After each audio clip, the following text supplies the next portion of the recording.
The reason why we go lunch heavy is because from breakfast to lunch நீங்க சாப்பிடனால இல்லாதனால your bodies go under a low calorie and then you have this craving to eat all the higher stuff.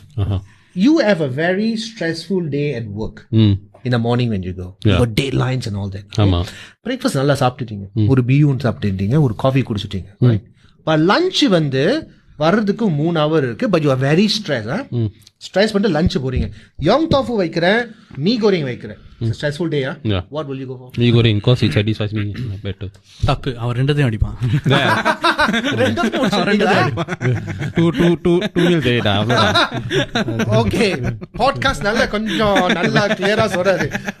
You will go for mee goreng, right? Mee goreng, yeah, because it's not anything, because you're just stressed and you needed calorie so quickly that you forgo the young tofu, but you wanted to go for ஒரு comfort வரும், comfort food. And you want that.